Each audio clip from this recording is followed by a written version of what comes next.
Here I am with another session of the deep analysis of critical reasoning. So yesterday I had met you on YT with a deep analysis session part 1 where I had explained to you what is the importance of critical reasoning, what was the weightage in the past few years, how its importance is increasing gradually every year, and why is it difficult, why is it a pain point for a lot of students, and how to tackle those definite points, how to handle those pointers.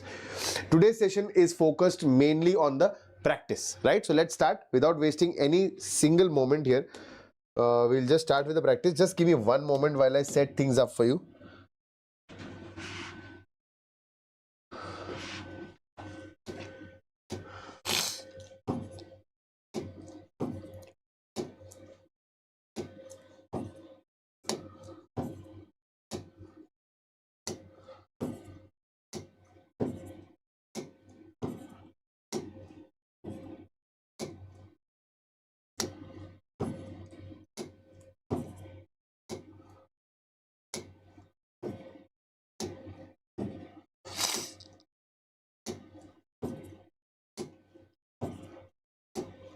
Almost done. Actually, I didn't want to write it as a separate answer key, hence I have marked all the correct answers there only.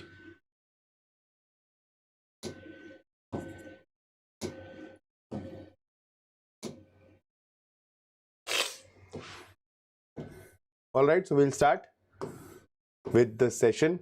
Very first question of statement assumption. I have brought all the questions from all the topics which I had told you about critical reasoning yesterday. So we'll be covering 1 or 2 questions from each topic, right? And they are mostly previous year questions of SSC only. Mostly, okay?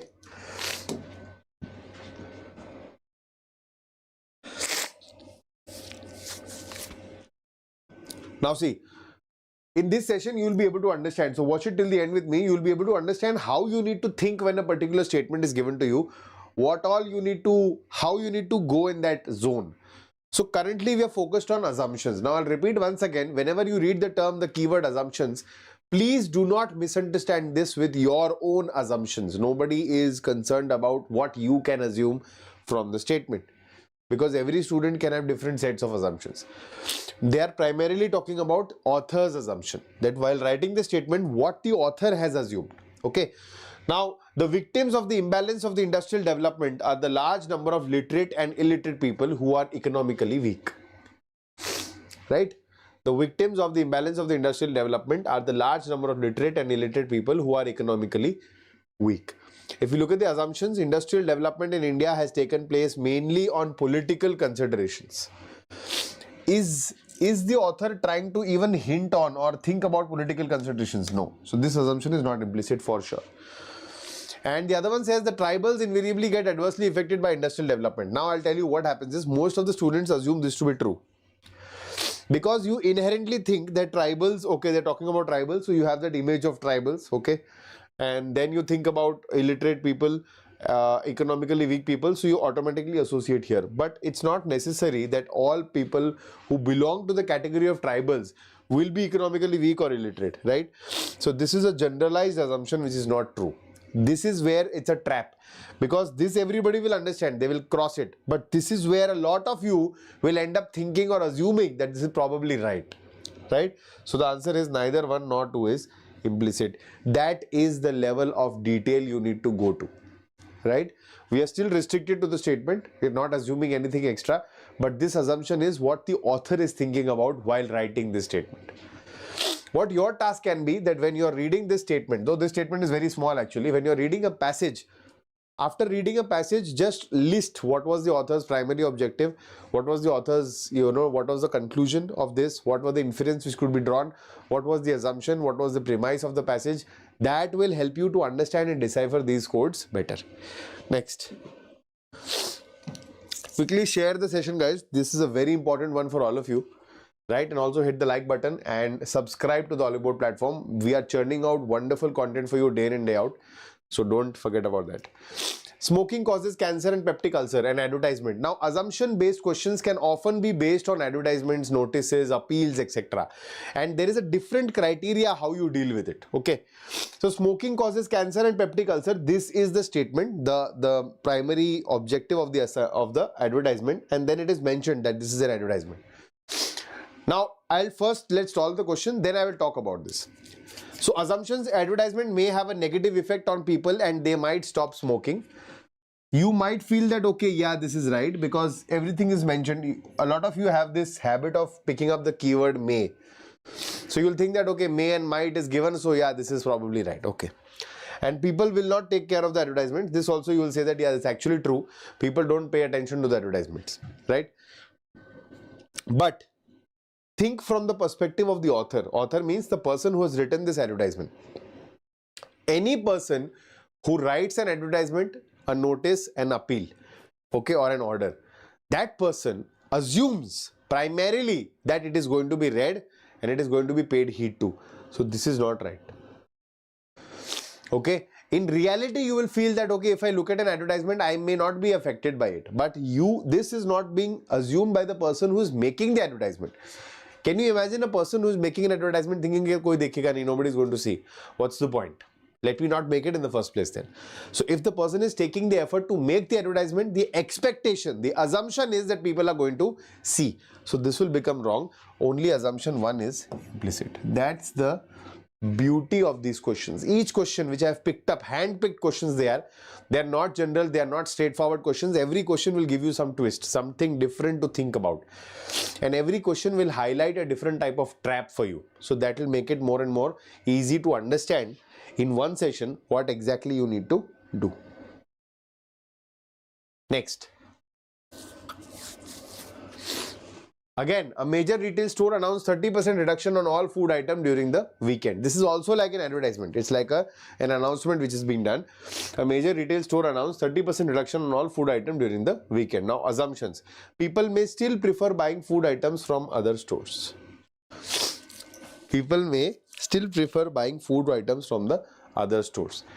And a large number of customers may visit the retail store and buy food items. Now, why has the person written this announcement? What was the purpose behind announcing 30% reduction? So that large number of people turn up and buy the food items. Okay, so this is it. People may still prefer buying food from the outside stores. This is not an assumption made by the author. This is an assumption made by you.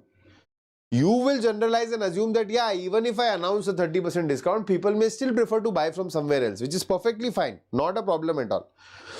But that is your assumption, or that is a general public assumption. But what about the author? The person who is announcing a 30% discount is not expecting or is going to go at other places. That general assumption is that these people are going to come to my store only after I announce a 30% discount. So what is the assumption here? This is incorrect and this is right. Large number of customers may visit the retail store. So only 2 is the correct answer. Next we'll solve statement arguments. Okay. Now slightly different approach in statement arguments. We are done with statement assumption. What is the primary thing we learned about assumptions was that it is based on the author's perspective. And number 2, it is going to be something very basic, something very obvious, which is not given in the statement. So your assumptions are always implicit. If it is straight away a restatement, that is a statement presented in a different words, then that will not be a valid assumption. Okay. Now come to argument.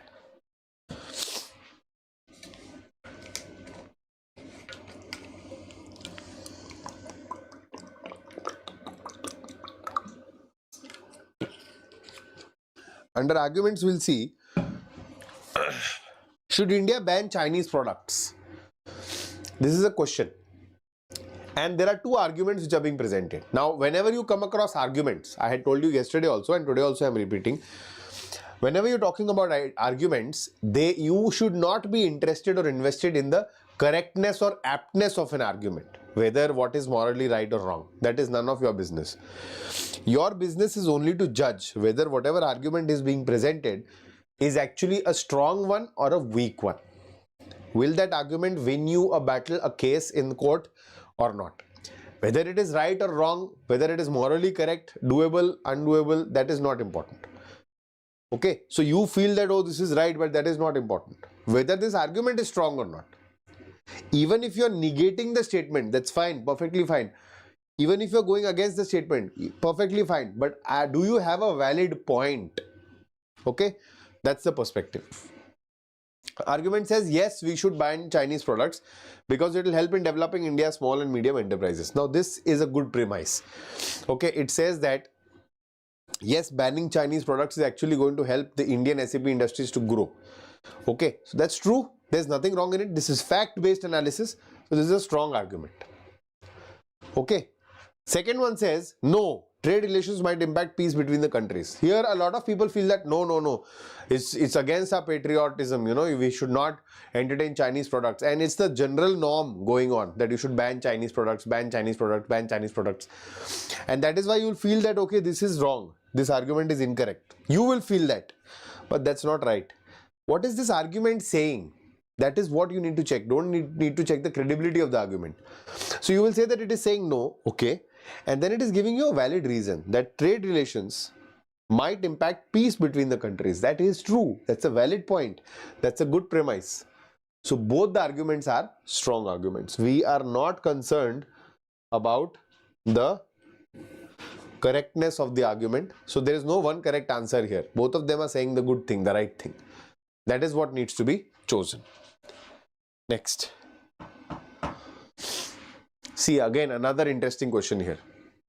Should the illiterates be debarred from casting their votes? The first thing which will come to your mind is, no, I don't think so. Then you will think, yeah, okay. Then you will read the arguments. Yes, they can be easily misguided. And you will think of somebody you know who is illiterate, who is in your vicinity, okay? And you will feel that yes, these people can actually be misguided. Then you will think of some articles where political parties have distributed cash or liquor among people and, you know, made them to vote them, that party, instead of the party of their choosing. And people do that. It happens. So all these articles will start popping in your head and you will feel that, yeah, this is probably right. They can be easily misguided. I think the illiterate should be debarred from casting their votes. Now, what the question has just done to you is, after writing this single line statement, it has forced you to dig into your knowledge, to your outside knowledge. Yesterday, I told you the outside knowledge trap. So this question, just by giving you a single statement and giving you this argument, is giving you a picture. It's creating a picture in your head. Everybody, I'm sure, has read an article somewhere or the other where people are being misguided to vote, to cast their votes. Now that is ringing a bell in your head that, oh, no, I think this should be the correct one. This is right. I had read an article also about it. This is you depending on your external knowledge, which is the biggest trap in critical reasoning, statement based. This is not right. They can be easily misguided. Okay, that is not a very valid argument. Not every illiterate person can be easily misguided. Not every illiterate person is... No, don't compare illiterate and naive. They are two different things. Okay, illiterate means just a person who cannot read and write but probably has good senses, has a choice that what party has done good work for my area, I should choose that only, no matter what they give me. Freebies don't matter. The second argument says no, it is their constitutional right. This one is a strong argument because it defines, it provides the premise which does give them the right and does give everybody the right without any discrimination to cast their vote. So only argument 2 is strong. Option B should be the correct answer. Okay. Next. Statement conclusions. So the most important ones are conclusions and assumptions, but the others also are seeing rise. So now for arguments, what have we done is, statement arguments means you don't have to check whether the argument is correct or not correct. You only have to focus on the fact whether it is strong or not. Even if it is for, even if it is against, does not matter. If it is strong, it has supporting proofs, documents, research, reports, whatever. Then you will agree and assume it to be strong, otherwise not. If it is comparative, it is weak always. Now, the next one, statement conclusion. Conclusion means what the author is finally trying to tell you, or what is a guarantee, what is definitely derivable from the statement. So, cost of gold is increasing in the market. It's simply saying, single line statement, cost of gold is increasing in the market. Conclusion says gold is becoming a rare ornament and people cannot buy gold. Now one thing you will say that, okay, yeah, this is probably wrong. People cannot buy gold. That's not true. That's not even mentioned in the statement. But a lot of you will mark this as the correct one. You will think that yes, probably gold is becoming a rare element and that is why its cost is constantly increasing, because rarity equals to cost price rise.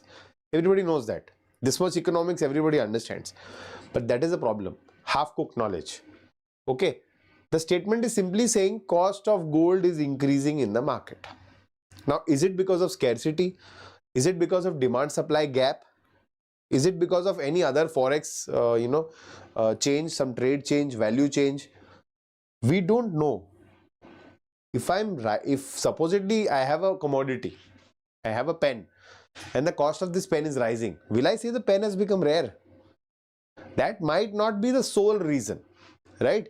So you will say this is an incorrect conclusion. I cannot draw this conclusion. Okay, that gold is becoming a rare ornament. Price of gold is rising because of anything. The biggest reason is demand supply gap. Okay. Next. Now this is a classic trap. Classic trap. I'll explain it to you. The statement is saying private school teachers are hardworking. Private school teachers are hardworking. Okay, perfectly fine. That's what they are saying. Conclusion says some hardworking teachers are private school teachers. You can convert this into syllogism also if you want. So private school teachers are hardworking. Private, hardworking. All private school are hardworking. That means if nothing is given, that means all are hardworking. So some hardworking teachers are private school teachers is absolutely correct conclusion which you can draw. It's a definite conclusion. Remember, under conclusions only definite ones will be considered, not possible ones. Second one says government employees are not hardworking. Now the problem is again there is personal resentment attached here for a lot of students. You might have come across a government employee in a public setup where you might have to you might have had to go through a lot of negativities, and you have that resentment in your head which makes you assume this conclusion to be correct. Or there is another set of students who just reverse this. So they say private school teachers reverse is government school teachers, and hardworking opposite is not hardworking. So if private school teachers are hardworking, that implies that the government employees are not hardworking, and this is the biggest mistake which you commit. This trap is known as the obversion trap. What's an obversion trap? Obversion trap means if the positive of two entities is correct, then the negatives of those will not be incorrect. Okay, if something is true, then its non-existence will not be false, because that is not related directly. Okay, so this is incorrect. So only one follows should be the correct answer. That is only conclusion one can be definitely drawn from this statement. Otherwise, no. Okay. Next. Nowadays, life has become very difficult without a mobile phone. Okay, overthinking. The overthinking trap. You will attach something extra. You will again depend on outside knowledge for this question. Nowadays, life has become very difficult without a mobile phone. It's only talking about the current life becoming more and more dependent on the mobile phone. That's it. The conclusion, total number of mobile subscribers is increasing. Is it talking anywhere about mobile subscribers being increasing? Yeah. Now what your brain will think, if the life is so dependent on a mobile phone now, so now almost everybody should have a mobile phone. That means mobile subscribers need to increase. We never know, maybe already mobile subscribers are good enough. This is just a general statement that life is too dependent on the mobile phone now. And it is definitely for people who have a mobile phone. So how is it indicating anything towards increasing subscribers? It is not. It's a very easy thing. You need to cancel this out. The second one says mobile has become an integral part of life. This is restatement, beta. This is restatement. What is a restatement? Restatement means my statement is repackaged into a conclusion. My statement is repackaged, reformed, represented in a different set of words as a conclusion, and those conclusions are always correct. Those conclusions which summarize your statement or are just repackaged versions of your statements will always be correct. These conclusions are explicit conclusions. So only 2 follows. Option D should be the right answer. But remember, if the same case was asked as an assumption, then it would have been incorrect. Do you understand? So if it was nowadays life has become very difficult without mobile phone, statement, assumption, mobile has become an integral part of life. No. Because that is actually being mentioned in the statement only. So that is not an assumption. The author is not going to assume something which is already written. So be aware of this. If it is a restatement based conclusion or an inference, it's always right. But if it's a restatement based assumption, it is always wrong. And you fail to know this. You don't know this rule. So what you end up doing is, you end up generalizing all the categories. You end up mixing everything together and you think that if it is related to the statement, true. If it is not related to the statement, false. And that is why these traps, get a hold of you.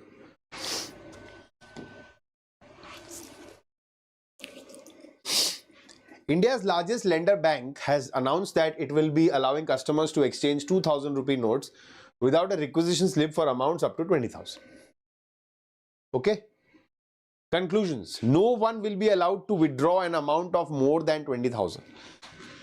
Now, some of you might think that this is true. Whereas if you reread the statement, though you need to avoid doing that, it simply implies that customers, it is talking about exchange of 2,000 rupee notes and maximum limit of 20,000 without a requisition slip. It's not even saying that you can't exchange more than that. If you need to exchange more than 20,000, you need to provide a requisition slip. That's all it is talking about. It is not talking anything about withdrawal of the money from the bank. Second one says no requisition slip is required for exchange of up to 20,000. This is again summarization or restatement. And as I told you, restatement based conclusions are always going to be right. So only conclusion 2 follows. Option A is the correct answer. Alright. Next. Inference. Now, primary difference between conclusion and inference, I have already told you yesterday. Conclusion means mostly towards the end or mostly what the author is trying to convey to you mainly. If you have read the whole statement, everything you have understood, what was the final purpose of the author? That, oh, this was my objective. That is your conclusion. What is inference? Inferences are multiple, meanings which you can derive from parts of the statement, parts of the words, parts of the passage, etc. What meaning can you derive? All conclusions are inferences, but all inferences may not become conclusions. Sensex breached 50,000 mark for the first time. That's the only statement. From this statement, what all meanings can you draw? I am not talking about the conclusion, but what all inferences can you draw? Indian economy has fully recovered from setback of COVID-19. It's not even talking about COVID-19. And the second one says retail investors are the main reason for this bull run. I don't know anything about retail investors causing this. It's just mentioning Sensex breached 50,000 mark for the first time. That means India is on the path of development, or the country, the Sensex of the country is improving.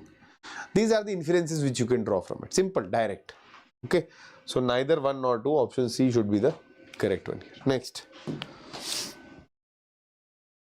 In recent years, child labor has increased in big cities. Another interesting question. Just look at this one. In recent years, child labor has increased in big cities. What inferences will you draw? Migration to the big city should be controlled. Now, from this, what meaning can you derive? That in the recent years, child labor is increasing in the big cities. That is the instances of child labor, instances where children are being used as labor in big cities, in metro cities, is increasing. That's all. What else can you derive from it? Nothing else. This is talking about migration should be controlled. The problem is, a lot of you will start thinking again. You'll think that, yeah, migration. Why does migration happen? Because people come here looking for jobs, looking for opportunities from smaller areas, from rural areas, from different states. And when they migrate to some metro city, to some big city, in expectation of, jobs and opportunities, and when they don't land anything of that sort, so they end up getting into labor and putting children into labor. And that is why the more children coming from these states, migrating from these states, becomes more challenging issue of child labor. This is how much you have thought already. So you're already going outside the scope of the statement. Statement is only talking about child labor increasing in these years in the city, recent years. That's it. So you will not draw this inference. Okay. The second one says child labor is a problem in the big cities. Now again, overthinkers will get it wrong. They will see that the statement is not mentioning child labor to be a problem anywhere. Then how can I assume it to be a problem? That's my personal assumption, right? How can I attach the word problem to it? So that happens because of flanking words. The word child is a very positive word, it's a happy word. But the word labor in itself is not problematic. But when child and labor come together, it becomes a negative word in itself. Child labor in itself is a negative word. So that means even if the word problem is not utilized, it hints towards the fact that child labor is an issue. And that is what is being mentioned in the inference 2. So only inference 2 is true. Everything here has a valid explanation, and everything will indicate that, everything is going to build up that critical thinking aspect of yours step by step. You will have the power to be opinionated. You will have the power to raise your voice. I mean, raise your voice means you raise your concerns. You will have the power to, put across your opinions, your valuable inputs, your arguments on the table, and also understand the others' arguments, empathize, desensitize, be more practical, more pragmatic, more rational, and then approach your problems accordingly. So the main purpose behind this is to develop your critical thinking skills that are going to help you as an officer. Okay, course of action. Primary responsibility here is that you will be a very big government authority, an official, and you will look at the courses of action, that what if a certain problem is there, what course of action will be the best suited one. Always remember, your primary goal, your objective is that your course of action should almost instantly either reduce the problem or eradicate the problem altogether without leading to a considerably large side effect. Small side effects can be managed, but your solution should not lead to a new problem which is unsolvable. Okay, next. The rate of inflation has reached its highest in last 20 years. Oh, this is an excellent question. Excellent question. And this will show how much your knowledge of the other subjects, economics, etc., is going to help you here. The question says the rate of inflation has increased its highest in last 20 years and there is not sight of it softening in the coming months. So the statement is saying that inflation rate is increasing and it is highest in the last 20 years. And there is no signs of it softening in the coming months. So this is a problem now. Now, when your brain is constantly telling you that you have to limit your scope to the problem, you limit to this statement only. That means you will not use any extra information. Perfectly fine. But at least you will use what does inflation imply and how to tackle it. That is what you need to know. The courses of action say inflation, you all understand. Inflation means that the value of money is kind of decreasing. That's what exactly is happening. That means things are becoming more and more costlier, more and more expensive. Now the government should initiate steps like reducing government taxes on essential commodities with immediate effect. For a while, that little bubbling economist in you feels that if things are becoming expensive, in general language, okay, if things are becoming expensive and people are not able to buy that, to increase trade, why don't I stop taking taxes? So what is your brain thinking? That if, let's say, a 50 rupees packet of bread has 10 rupees taxes, if I reduce those taxes, it will cost 40 rupees. So automatically the cost will come down and the government can bear the losses for a while. So that is going to magically solve the issue. Yeah, all the economists are laughing in the corner, I know that. This is not right. Okay. The other one says farmers should be asked by the government to sell their produce at lower prices. This is definitely not right. This is not a credible one. But why is this not right? The reason being, when there is inflation, that means the prices of commodities are rising constantly. So what will happen is, if you supply a lot of cash in the market, by reducing the taxes, you are supplying cash, you are increasing liquidity in the market. So people will have more and more money at their dispense. So they will buy more and more products now. Because their purchasing power will increase, they will start holding and buying stuff. Okay. Once that happens, the cost may not come down, but the availability of money is more.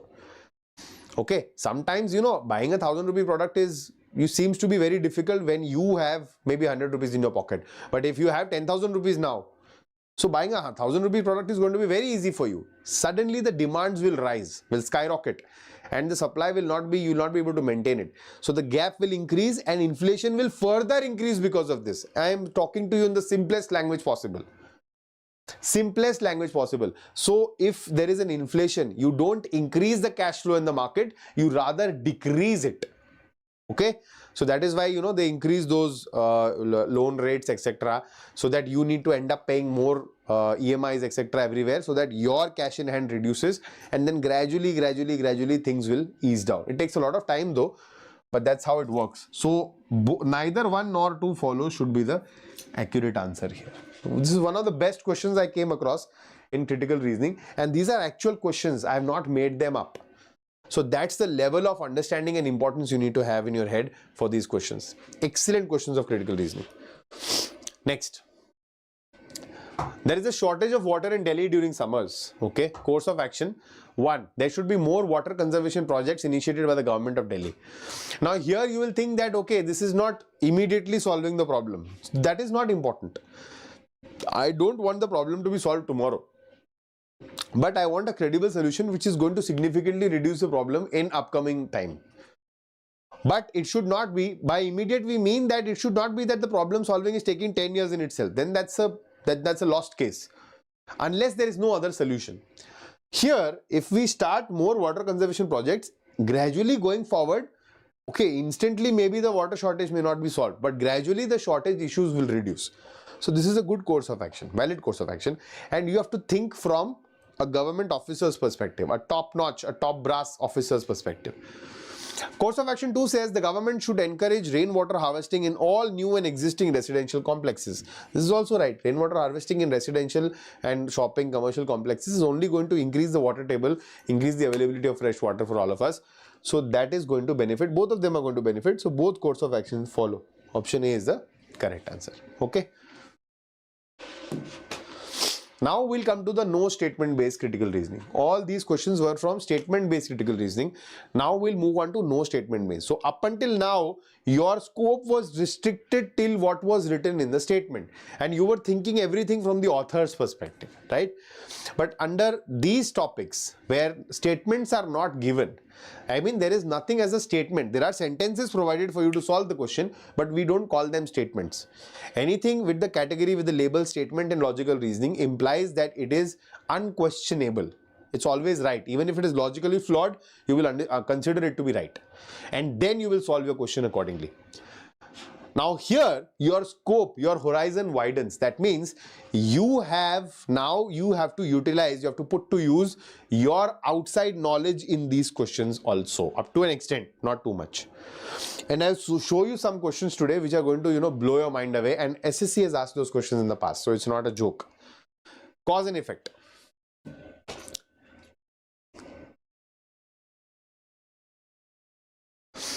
This year, College X reduced the cutoff marks to 50 from 60 for the entrance exam.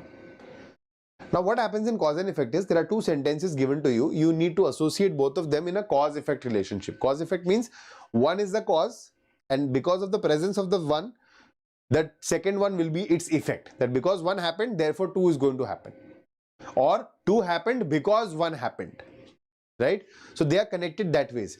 You need to identify whether it is a cause-effect relationship or not, and if it is, in which order, which sentence is the cause, which sentence is the effect. Now here you will say that this year College X reduced the cutoff marks to 50 from 60 for the entrance exam. Second one says in the last 2 years, the Students' Union in College X has been actively negotiating with the college administration regarding. Till here you will feel that okay, probably this is the cause. But quality of food and health and hygiene standards of the college canteen. This has got nothing to do with marks, cutoff marks being reduced. Though both of them are talking about the same setup, that is College X. But this is talking about cutoff marks being reduced. This is talking about Student Union talking about food and other products, other hygiene issues. So these two are not related to each other. They are not in a cause and effect relationship. How to check cause and effect? You will always read it with a because in between.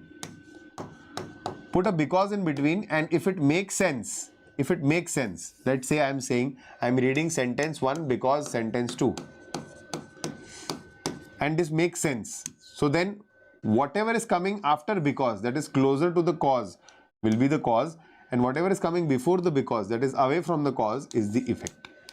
So statement 1 will be the effect, statement 2 will be its primary cause. You can use any conjunction you want, but I use because, and I advise my students to use because of the word cause in it. That will help you to relate better and get faster answers. You can use so that, and, therefore, etc. But they will change the order. Be careful. Right? So what is the answer now? This is not the answer. But what about these? So in this case, I'll give you a brief. I've explained that to you in my theory classes already, but I'll give you a brief here. 99% of your cases, if they are not in a cause-effect relationship, they are going to be both are effects of the independent causes. Okay, if your causes are related to, if your sentences are related to each other, if they're both talking about food, then you could have considered them to be effects of the same cause. But they are both of college X, but they are talking about different entities. So option C is the correct answer. Okay. Next, mango production has reduced by half as compared to last year. Price of market has risen up. So if you read A because B, it does not make sense. That mango production has reduced because price of mangoes has increased. Why will mango production reduce if the price increases? But vice versa is true. Price increases if product comes down, production comes down. So if you put it because in this order, just read it once again.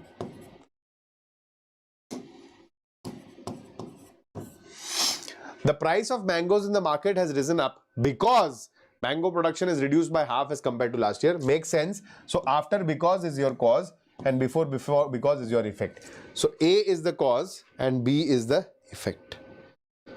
A is the cause and B is its effect. So option D is the correct answer. Okay. Next. This is also a good question. Over the last 2 years, 22% of company P's manpower was laid off. Over the last 2 years, 22% of company P's manpower was laid off. And over the past 2 years, company P has sold off many of their major assets. Now you will try to link it with because. Read it. Over the last 2 years, 22% of company P's manpower was laid off because over the past 2 years, company P has sold off many of their major assets. No. And vice versa. Over the past 2 years, company P has sold off many of their major assets because over the last 2 years, they have fired off 22% manpower. That slightly in your head will make sense, but that is not right. Firing just 20% of the company will not make you sell major assets. Assets are not only movable, they are also immovable assets. The company may own big factories, and if they are doing away with everything, it has got nothing to do with 20% people being laid off. So these are not my answers. Now, if you understand, if you go to the depth of it, you will understand that both of them are somewhat related to each other. And what is the relation? Try to find out the relation. The relation is that company P is probably going through a bad financial phase. So it has to let go of people and it also has to sell off some of its assets. So that makes them both to be effects of a common cause. Okay, they are effects of a common cause. But they are never going to be independent causes. Only in 1% cases will they ever be independent causes. Otherwise, they are always effects. Even if they are not related to each other with because, they will still be considered effects of a common cause or the same cause or different causes. But they will never be independent causes themselves unless it's a universal truth that they will lead to some other event. Otherwise, everything is a cause for everything. So labeling them as a cause is useless. Right? So option A is the correct answer. Next, assertion reason. Now you'll understand why extra knowledge is required for these questions. Deforestation, assertion reason. For what do you have to check here? You have to check the credibility of these sentences. One sentence is labeled as an assertion, that is a fact. Reason is the explanation of the fact, possible explanation. What you have to do is you have to read the assertion, read the reason, first establish whether they are both correct or not. And if they are correct, the second thing you need to establish is whether R explains A completely or not. And accordingly, you will choose your options. So deforestation is undesirable because of its heavy impact on soil erosion. Assertion is right. Okay. So both A and R are false will not be true. Erosion of soil from the surface due to heavy and intense precipitation is accelerated due to cutting of trees on a mass scale. This is also right. Okay, so this is also incorrect. So A and R both are true. Now you have to ask yourself whether R explains A. So read it again. Deforestation is undesirable because of its heavy impact on soil erosion and erosion of soil. Now why is that? Why does deforestation impact soil erosion? Because erosion of soil from the surface due to heavy and intense precipitation is accelerated due to cutting of trees on a mass scale. Does it explain it? Yes, it does. So both A and R are true and R is the correct explanation of A. Option B is the clear answer here.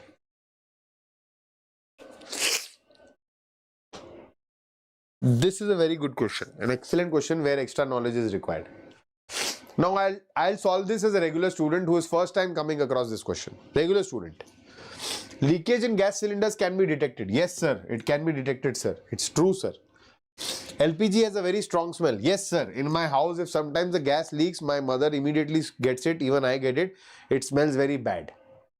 So LPG has a smell, and I think sir that is why the leakage can be detected. Sir, both are true and it's a relevant explanation. So option C is the right answer. And you will come back home very happy. Very easy question. SSC, what reasoning was very easy. Unnecessary they are, talking a lot about it. There's nothing very special about this. So easy, and then you end up getting the incorrect score. Incorrect for this particular question. Why? Because you did not understand the exercise. The leakage in gas cylinders can be detected. That's right. That's absolutely correct. You can detect it. Okay, even at your home, if you see, the primary reason of detecting, the primary way of detecting a gas leakage is that smell which you can see as soon as which you can smell, which you can get as soon as there is some sort of a leakage which is there. But LPG has a very strong smell. That's not true. Liquefied petroleum gas is odorless. It's odorless, it's colorless. Then what is that smell do we get? So primarily, I'll just give you a brief thing here. When LPG cylinders were being started, when they started, nobody thought of this. This is a gas, a compressed gas in a very small space, a lot of gas which is compressed in a very small tank. And earlier they also used to have propane tanks and all, a single tank, small tank with a lot of propane inside it. So yeah, then leakages were common. So there used to be some sort of a pipe issue or whatever, and there used to be leakage. And then there used to be contact with oxygen, contact with a spark of light, and there used to be blasts, big blasts. So now the problem was, how do we detect a leak? Because even if a leak is very tiny, it's going to be catastrophic. But by the time we realize, it's going to be too late. So what they did is they mixed a chemical with this, another gas, an inert gas known as ethyl mercaptan. I won't call it a gas though. In the liquefied state only, they mix this volatile, not a volatile one, sorry, an inert one with it. That means this is not reacting with your LPG, but this has that rotten cabbage smell. This one. So now when there is a leakage, this and LPG both leak out together. You smell this one. You smell this one and you realize that there is some sort of a gas leakage. So you switch it off, you open all the doors and windows, and a big, mishappening can be prevented. Now do you understand? So assertion is right, reason are false. Now you will say, how do I know this? How do I know this? So this is expected of you from your GK, GS. For the same exam you are preparing for GK, GS, so this is expected from you. Got it? Now we'll move on to the last topic, which is decision making. Then we'll be done for the day. Now decision making, like this also they have started asking. So they will give you a big list of criteria to be selected on a post, to be selected in a team, to be selected for trials, anything. Okay, they'll give you some criteria and they'll give you some exceptions to the criteria also, that if this criteria is not satisfied, but this is an extra condition, then this, then this, then this, so on. So you have to go through the criteria. The criteria are very strict. Please be careful. Unless some exception is given, you will not provide any exception from your end. You have to be like a robot, strictly follow what is mentioned here. Then they will ask you a question that following that criteria, this is a person's case. And you have to decide whether the person will be selected, whether he will be rejected, whether he will be referred to somebody else. Depends on what the criteria asks you to do. You need to take a decision. That is what decision making is all about. Okay. Let's read this first question. So the following qualifications are for a certain post in a reputed firm. The candidate must be an engineering graduate. So he has to be an engineering graduate with at least 55% marks. So greater than equal to 55%. Cannot be less than 55%. He has to have minimum 55% and above. Okay. Be not less than 21 years. Okay. So he has to be greater than 21 years and not more than 24 years. As on 1st April 2016. So the crucial date is given to you on 1st April 2016. His age should be anywhere between 21 and 24. It cannot be more than 24, not less than 21. Should have passed the selection test with at least 70%. Selection test should be passed with minimum 70%, greater than equal to 70%. And he should be willing to pay a deposit of 50,000. 50,000 deposit is required, which will be refunded on completion of the training. So these are the 4 criteria which are required for the person to be selected. If they are four of them are satisfied, he is done, otherwise not. But they have provided exceptions to you. What are the exceptions? Exception number 1 is A. However, if a candidate fulfills all mentioned criteria except A, that means he has to fulfill B, C and D, but he is not fulfilling A. That means he is in this age group, he has secured more than 70% in the selection test and he has the 50,000 deposit, but he is probably not in this score range. Then what can be done is, then he has to have appeared for the last semester exam and has obtained an average of 65% in the first 7 semesters. If that is the case, then his case will be referred to the VP. So that is how you will choose your option. And there is another exception. If everything satisfied, that is A, B and C is satisfied, but D is not satisfied, that means he does not have 50k with him. So then he should be willing to pay 25,000 and should have obtained 65% marks on his engineering degree. Then this will also be modified. So if you don't have 50,000, you should have 25,000, but then this criteria will make it 65%. That means you should be a better student then. Okay. Then the case will be referred to the general manager. So you have to understand the complete criteria and you have to be very strictly adhere to it. Now read the question. Abhiram is an IT engineer. Abhiram is an IT engineer, passed out in 2015 with 52% marks. Okay, he is an engineering graduate, but this is a problem. But we still have an option, so we'll keep reading. He has cleared the selection test with 66% marks. Now I have to learn one thing here. See, if you read the exceptions, exception was only for A and D, correct? It was never for B and C. So B and C are strict criteria. Strict criteria means if you fulfill, okay. If you don't fulfill, rejected. Then I don't care about the other exceptions. So technically they had exceptions for A and D, right? But nothing for B and C. So age criteria was very important and selection test was very important. And greater than equal to 70% in selection test was important. He has passed the selection test with 66% marks. So technically I have nothing to say here. He is going to be rejected. You can straight away think to tick on to option B. But still for our practice sake, I will read further. He can pay the deposit money of 50,000 and date of birth is 15 September 1994. So 50,000 is there. Date of birth is 15 September 1994. So you'll compare it with this 15 September 1994. There should be a rough comparison. Okay. 16 years from 2000 and 6 years is approximately 22 years. Correct? 6 years and 16 years approximately 22 years and roughly 21 point something. So it is in this bracket range also. It is in this bracket range also, right? So age is also not a problem. The only issue is with this, so then it is gone. Now the answer is he will not be selected and that is what is the exactly correct answer. But you didn't have to do it till here. You understood before only that this is a criteria which was a strict criteria has been flouted, hence he will not be selected. Got it? Next one. This is also from decision making. Last question for today. You can take this as a homework, a bonus question. Okay, so take the screenshot of this screen. It's a very easy question, but don't attempt it right now. Attempt it after the session is over. After the session is over, I want answer from each one of you, even if you're watching this recorded. in the comment box, and you will tell me how did you like this session, how did you like the previous session of deep analysis, and let me know if you want more such sessions, more such deep analysis sessions of different topics which are important from the reasoning perspective for the SSC examinations. Thank you so much for joining live, guys. I'll see you around. Bye bye. Namaskar. Jai Hind.